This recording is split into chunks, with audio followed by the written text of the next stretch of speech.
نحمده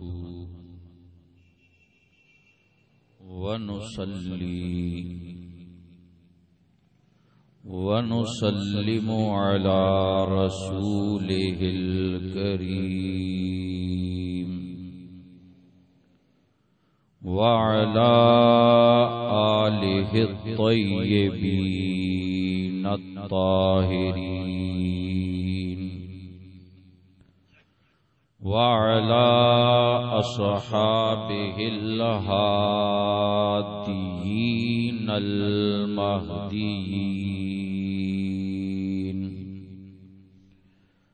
أما بعد فأعوذ بالله من الشيطان الرجيم بسم الله الرحمن الرحيم إن الله لا يغفر أن يشرك به ويغفر ما دون ذلك لمن يشاء صدق الله مولانا العظيم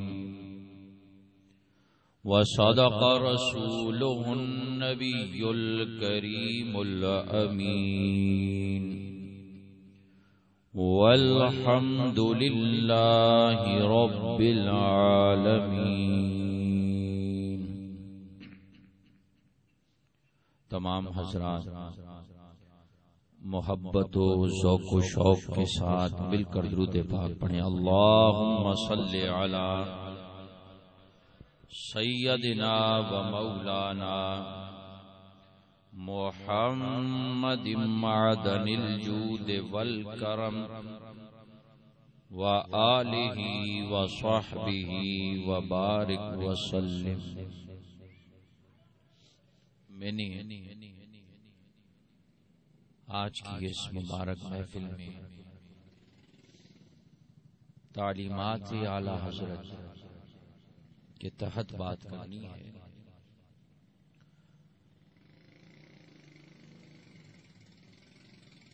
میں نے جو آیت شریفہ پڑھی ہے اس کے تحت انشاءاللہ بات کروں گا.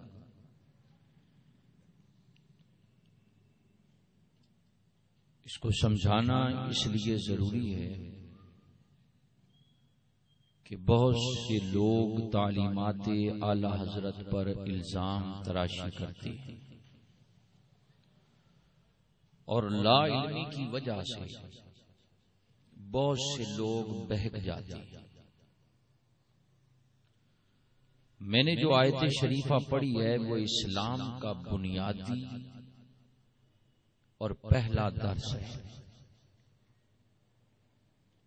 حضرت آدم سے لے کر سرکار دو عالم علیہ الصلوۃ والسلام تک جتنے انبیاء آئے ان کی تعلیمات کا یہ بنیادی جز ہے.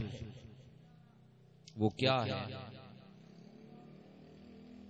اللہ فرماتا ہے کہ ان اللہ لا یغفر ان یشرک بہ. اللہ اس چیز کو کبھی معاف نہیں کرے گا کہ اس کے ساتھ شرک کیا جائے. اللہ تعالی کبھی شرک کو معاف نہیں کرتا. وَيَغْفِرُ مَا دُونَ ذَلِكَ لِمَن يَشَاءُ. اور اس کے علاوہ جو بھی گناہ ہیں اللہ جس کے لیے چاہے معاف فرما دیتا. اب یہ نہ کہیے گا کہ مفتی صاحب لے چھٹی ملی اب تو گناہوں کی معاف جو کر دیتا. فرمایا لمن یشاء، جسے چاہے گا معاف کرے گا، جسے چاہے گا پکڑ لے گا. تو بات یہ کرنی ہے کہ یہ شرک کیا ہے. دیکھو اگر یہ پتہ نہیں ہوگا تو اس کے دو نقصان ہوں گے. یہ موضوع بہت زیادہ نازک ہے. بولو بہت زیادہ نازک ہے.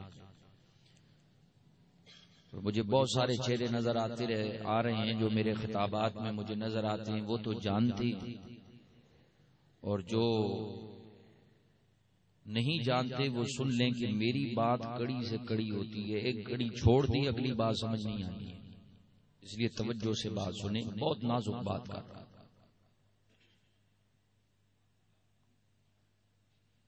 دو نقصان ہوں گے اگر یہ نہ سمجھا کہ شرک کیا ہے۔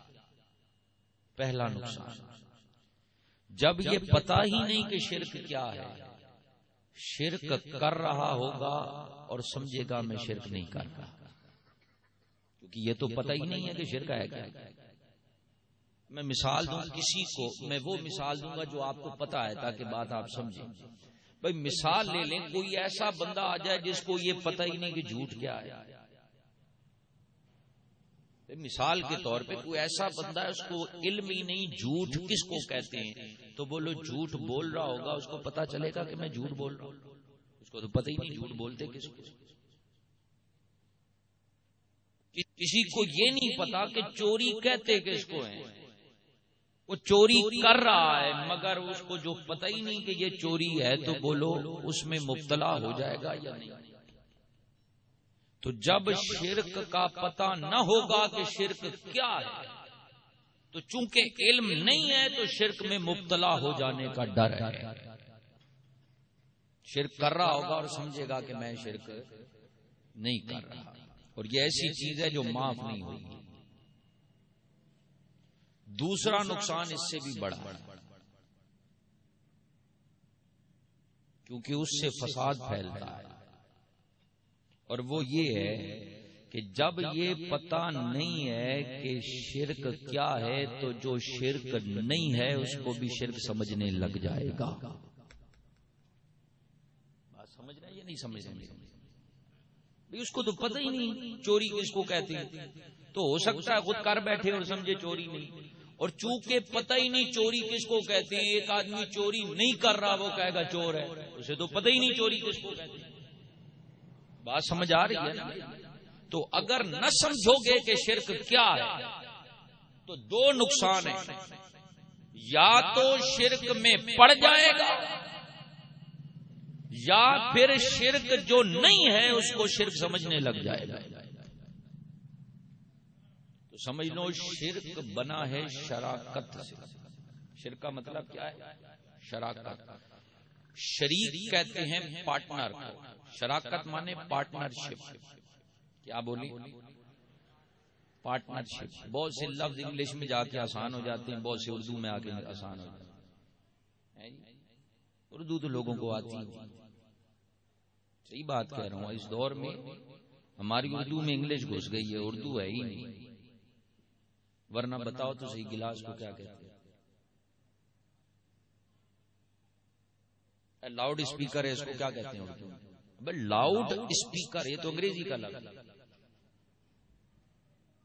گلاس تو انگریزی کا لفظ ہے، اردو میں کیا کہتے ہیں؟ ریڈیو کو اردو میں کیا کہتے ہیں؟ ریڈیو تو انگریزی کا لفظ ہے۔ یہ لاؤڈ اسپیکر کو کہتے ہیں آلہ مکبر الصوت۔ تو سکھانا اللہ ہے انی تو سانو عربی نہیں ہوتی جنی اردو سکھا رہے ہیں۔ گلاس کو کہتے ہیں آب خورا۔ کیا کہتے ہیں؟ آب خورا۔ تو بات یہ کہنا چاہتا ہوں کہ پارٹنر، شریک کیا مانے؟ پارٹنر، اور شرک کیا ہے؟ پارٹنرشپ۔ کیا؟ پارٹنرشپ۔ اور پارٹنر کوئی تبھی ہوتا ہے نا جب اسی کام میں حصہ دار بن جائے۔ سمجھ رہے ہیں یا نہیں سمجھ رہے؟ جو کام یہ کر رہا ہے وہی کام وہ کرے تو پھر حصہ دار ہوگا۔ اگر یہ اپنا کام کر رہا ہے وہ اپنا کام کر رہا ہے تو ایک کام میں حصہ دار ہو سکتے؟ اونچی بولو نہیں۔ اب سمجھو شرک کی بڑی 5 قسمیں ہیں۔ کتنی بولو؟ باقی جتنے جز نکالو گے اسی کے تحت ہے، یہ بنیادی باتیں ہیں۔ پہلی چیز ہے شرک فی الذات۔ بولو کیا؟ شرک فی الذات۔ اس کا مطلب ہے کہ اللہ کی ذات جیسی کوئی ذات مان لینا۔ اللہ جیسی ذات کوئی ذات مان لینا از اول تا آخر قیامت تک یہ شرک ہو ہی نہیں سکتا.